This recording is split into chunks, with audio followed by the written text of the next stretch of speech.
rowdy in here and you want to just kind of filter on over, we have long hallways and more tables over here for you to expand a little bit. Well, I have to say, this is probably one of my very favorite days all year. We started this event, I was trying to remember if this was number 4 or number 5. We all kind of obliterated year 1 of my tenure because we were all going through COVID, so I honestly can't remember. And Deanna, our historian, is not here today, so I'll have to ask her. But we started this event for a very specific reason, and that's why you're all here today. Now, I'm already getting choked up because this will be my last one, and one of our wonderful partners from Levo, I blame him because he just asked me if I was happy to be done, and it was like, whoa, and this is why. Because Sioux Falls is a very special place, and we wanted to be able to say thank you each year to all of you who step up and do so many things. And as I look out across the group, I can see after school people, I can see organizations that come in at lunch and talk with our students. I see people who bring in activities, people who provided funding, books that are in the hands of children, mentors who show up, programs down this hallway that have experts that come, philanthropic givers, curriculum providers, and the list goes on and on and on. I wrote an article over the weekend and I talked about the importance of public education, and I said usually those 2 words are said together. But I said, what happens when you put a period between them? Public and education. The 2 have to go hand in hand, more so than ever before. If we just have education, we have something wonderful. We have teachers and administrators and nutrition services and drivers and EAs and secretaries and speech pathologists and psychologists and OTs and PTs, and the list goes on. And it's this army of thousands of people who wake up every day and come to our schools for children. And they do that, and they do it really, really well. But there's this other side, and it's public. And public has to be part of education because we simply can't do the education piece by ourselves. We have to have the public engaged. We have to have people who are sprinkled and woven throughout this community who care just as much about children as the people who show up every day to make our schools work. I was with my team this morning in our regular meeting, and I said there's a YouTube that I follow, and they tell about the stories of people. And with everyone, they ask them, where'd you grow up? Tell me about your family. Most of these people who've had some adverse experiences in their life, it started when they were children. We have to shore up children. We have kids who are in great homes, have wonderful adults advocating for them every single day, and we have some children who do not have that. They all come in and come through our doors. And so if you look at like a laser, what does every child need? It needs everything we can give them, plus everything that's available through this community. So again, today is all about thank you. It's all about showing up for kids. That was our theme this year, is we show up for kids, and you have all shown up for kids in one way or another in our district, and we are so grateful to you. So thank you for coming to celebrate. You have 1 item of homework. I wouldn't be a good teacher if I didn't give you homework. Before you leave today, make sure that you tell someone what you do as a partner for our school district, and make sure that you find out from 1 or 2 other people what they do as a partner to our school district. Because it's great to all show up together, but we're not richer for having come unless we find out about a few people before we leave. I also want to take a minute and thank the people who help us navigate that bridge between public and school, and that is our board members. And joining us today is President Carly Ryder. Let's give her a hand.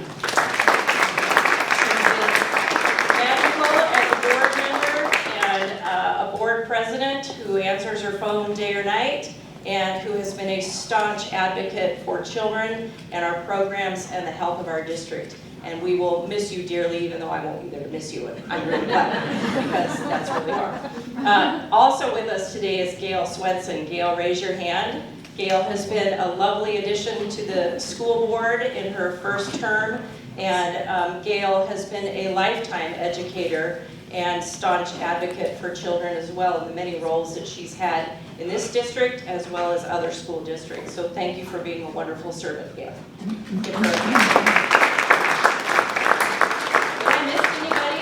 Any other board members here that I did not see as they came in? All right. Well, with that, I'm going to turn it over to what I proudly say is one of the best things that I've done during my tenure here in Sioux Falls, which was to hire Rebecca Wimmer to be our coordinator for community partnerships and our CLCs. So come on up, Rebecca.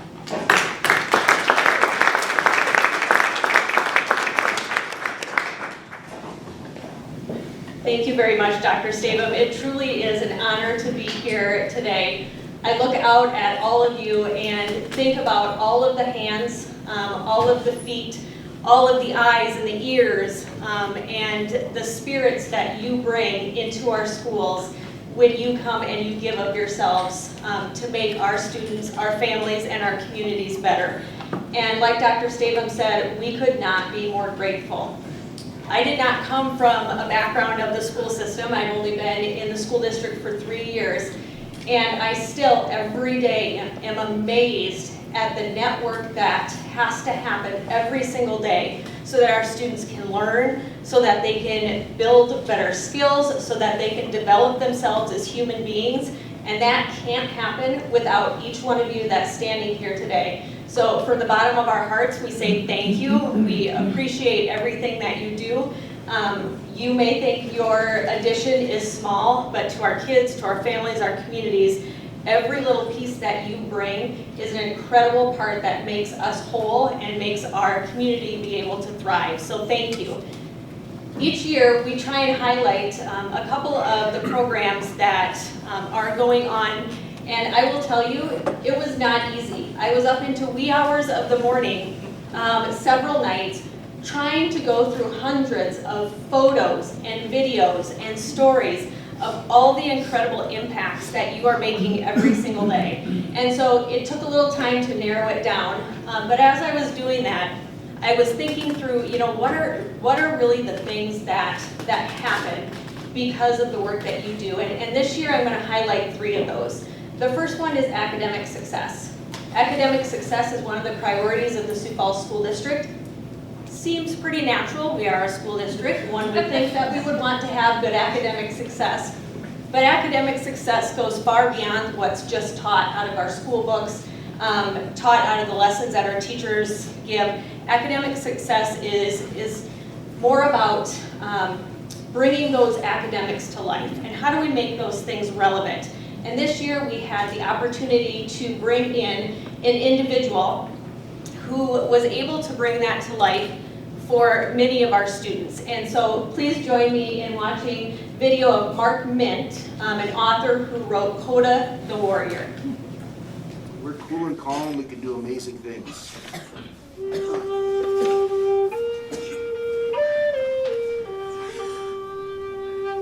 You'll see that I have a flute right here, and as I play the flutes, it's just a matter of understanding the moment. And you might have a great day, but there's usually 1 or 2 moments of that day that made it wonderful.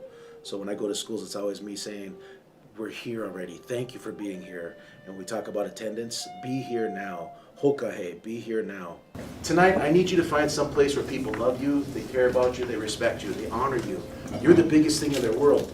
When I'm visiting with students, the #1 focus is on them, because it's the stories that we share, but also they're making stories from their life also.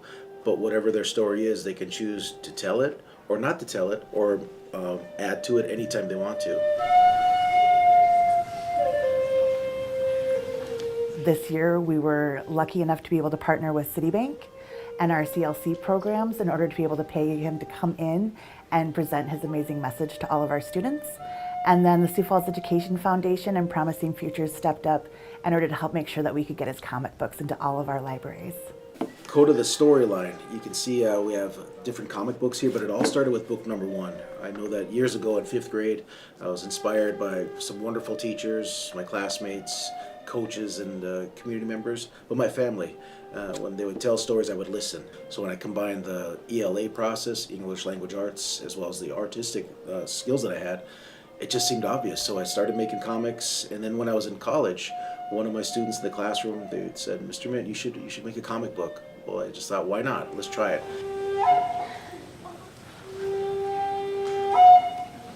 I think that Mark does an amazing job of weaving music, storytelling, and education together into a really empowering message for our students. One of the things we always try to do for all of our students in the district is to pay attention to how much representation matters.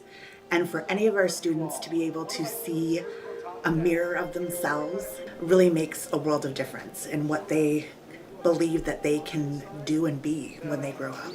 It's just as important for our other students to be able to get what we call window opportunities, for them to get a window into another culture and human experience, because they gain just as much from that as students do from being able to see a mirror of themselves as well. I would love it, and this happens quite often, where the students, when they leave, they not only feel better about the rest of their day, but also about themselves, that they're actually looking for things differently, such as they're looking for things that are like awe-inspiring, or maybe even just those beautiful things, but they're noticing these things a little more. And as they go through their day, I always say this, since we're here in a good way, one of my goals is to know each other the rest of our lives. If we do this in a good way, we'll know each other the rest of our lives. So I'd love to see them again in the future when they're already very, very successful in their careers, their education, or maybe their military service. But I want to hear their story. I'd love to hear that every student has a story that they're willing to share as an adult, and grow up to be elders who are storytellers for all their children and grandchildren. That's what I would love.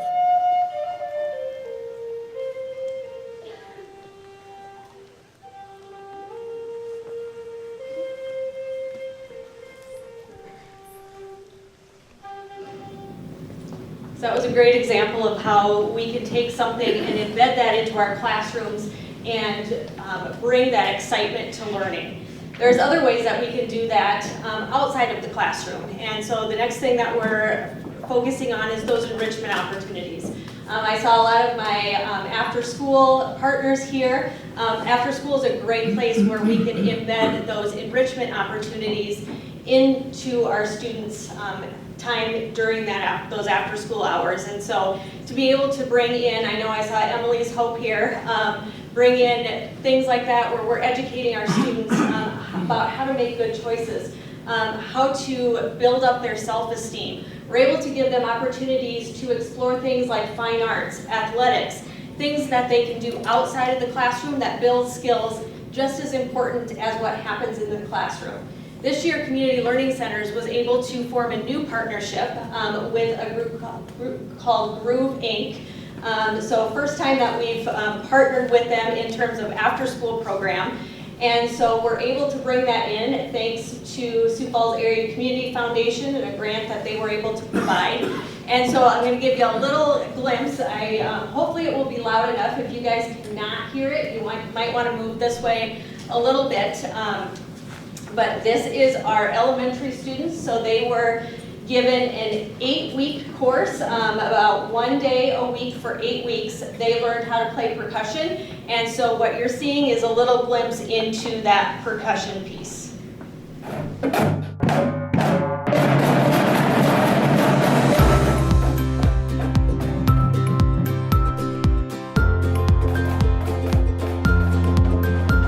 We've got two guys, my son Oscar Hansen and Mason Ensley, with some kids from the high schools that play percussion, and they're going out into the schools teaching 4th and 5th graders how to play snare drum, quads, bass drum like you would in a marching band. Basically partnering with the CLC to put together something that not only gives the kids something to do after school, but also maybe promotes music in the Sioux Falls area.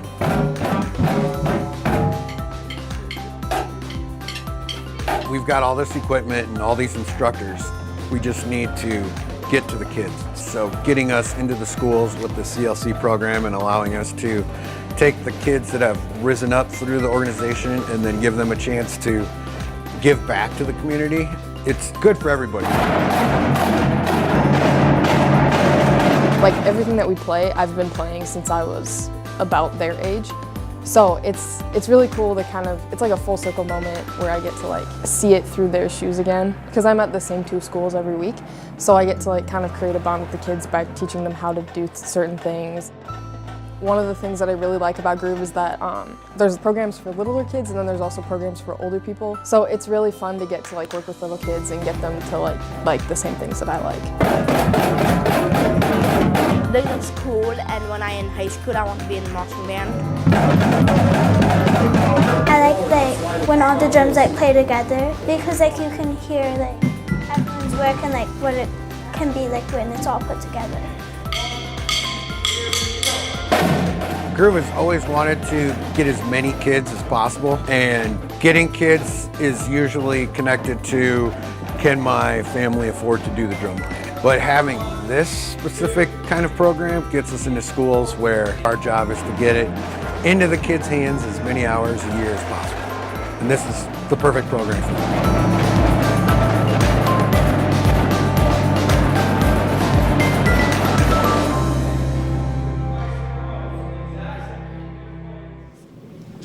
Truly is incredible to watch what they're able to accomplish in a short period of time. We did a similar program with theater, and inside of a week, our kids learned and performed an entire theater production. Absolutely incredible to see these kids blossom. Those are opportunities, like I said, that are enriching, and sometimes we may look at those, or families or kids may look at those, and I think they alluded to that. Sometimes that's a luxury. Sometimes they can't afford those things. And there's sometimes other things that stand in the way for our students and our families. Those things are missing the basic needs. So another way that many of you come alongside and partner and stand in the gap for our students and for our families is by providing those essential needs. That could be those physical needs, like providing food, providing shelter, providing safety. We've got school resource officers that answer that call, paramedics, firefighters that are ready to support our students as needed. There's others of you that help address that mental health need. You come in and you do counseling, or maybe you come in with a friendship and you're a mentor and you come in every week and just show up for that student. Those things are absolutely essential. We can't teach the academics. We can't go on to do some of those enrichments if we haven't first fulfilled those basic needs. And so last thing I would like to highlight is we have a couple of agencies that are here that have stepped up and stood in that gap to provide those basic needs for our families. Ready to jumpstart brighter futures? Levo Credit Union, Air Madness, and Union Social invite you to support Operation Hope and Caring on Tuesday, February 18th at Air Madness. All day, we'll be catapulting support for elementary schools in the Sioux Falls School District that don't have active PTAs, because every child deserves a thriving education and community. Together, we can bounce past barriers to help schools in need. Every dollar raised makes a difference. Leap into action and join us on Tuesday of President's Break. Let's lift up schools one jump at a time. Operation Hope and Caring, where fun meets the future.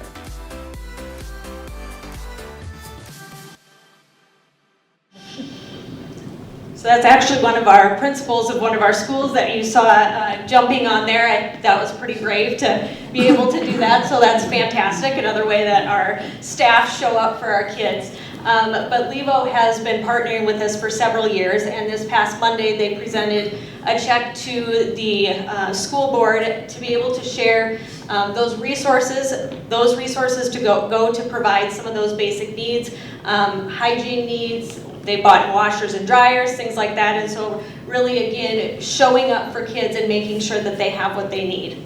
As I was thinking about why do all of you do what you do? Why do you show up for kids? One of our partners came to mind, and so I'm going to ask Jesse Severson and Mark Fonder to come up. They're with Hungry Hearts, and they're another organization that shows up time and time again to support our students. And just want them to share a little bit about why.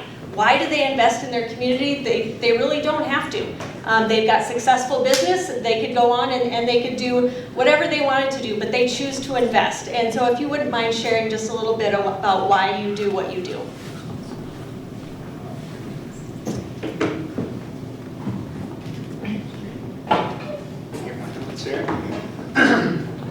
I'd like to share why Hungry Hearts is so important to me. This all started as a small fundraiser, simple idea made Jesse. Quickly came clear that it was a need, much greater need than we ever imagined. There are kids right here in Sioux Falls whose only guaranteed meal of the day is their school lunch. That hit home for both of us. We both were on free and reduced lunches. I know what it's like to carry more than just books to school. We carried the weight of wondering if we'd eat that day. No child should have to worry about that. No child should sit in a classroom trying to learn while battling hunger pains. They deserve better. They deserve a hot meal and a chance to focus, grow, and thrive, just like every other kid. What we built at Hungry Hearts would not be possible without the incredible support of our community and local businesses. The outpouring has been overwhelming and beyond grateful. Sioux Falls has once again shown that it stands up for the children, and we thank you from the bottom of our hearts. This is more than a program, it's a promise, and we're proud to keep it together with y'all.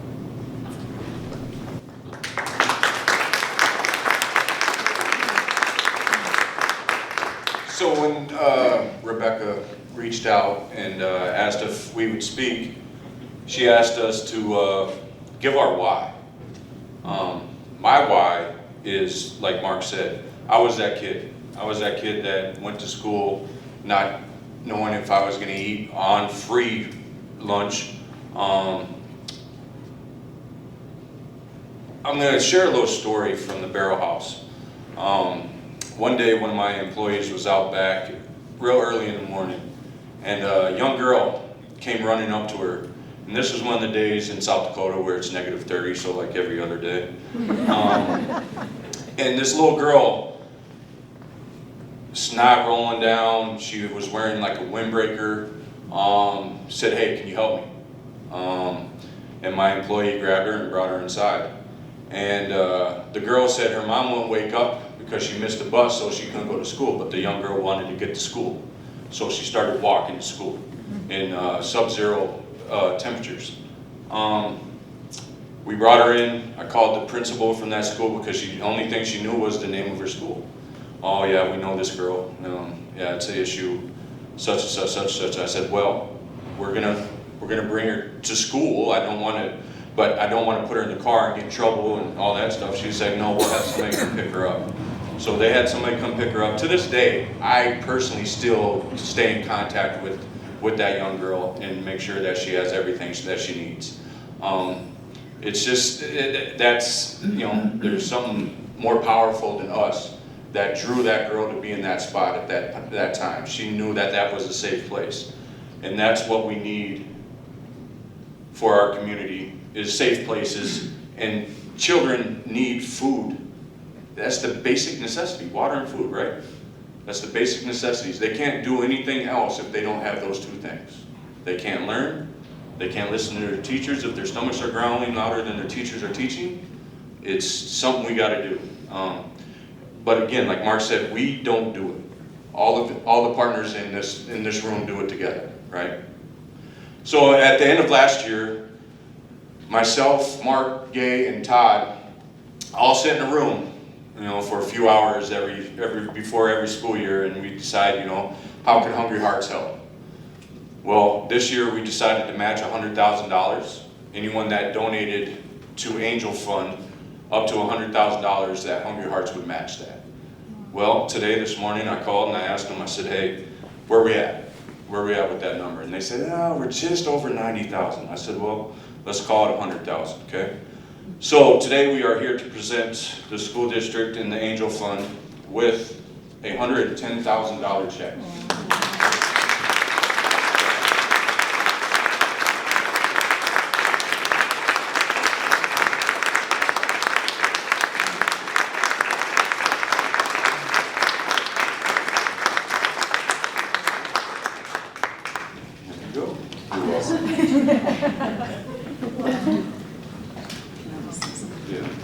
actually, when he called, he said, we're going to take you over the top. And so he's already helping plant some seeds for next year probably. And we already know that things are going to be tight next year going into the school year with unpaid meal debt. So totally appreciate the partnership we have with you guys. Thank you so very much, and you're making a lot of kids happy.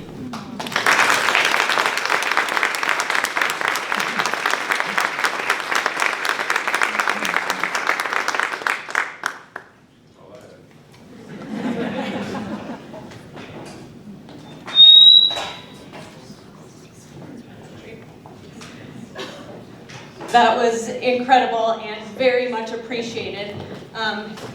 Those are the commitments and the investment that our students need, that our families need, that our communities need. Every single one of you in this room has made that commitment in one way or another, whether you're here as a Sioux Falls School District staff member, whether you're here as a partner, you've all made a commitment to our kids, to our families, and our communities. So again, this is a chance for us to formally say thank you. Thank you for walking alongside of us as we care for the next generation of students. We look forward to the coming year and being able to even find more ways to partner together and make it an incredible experience for our students. Thank you very much for coming.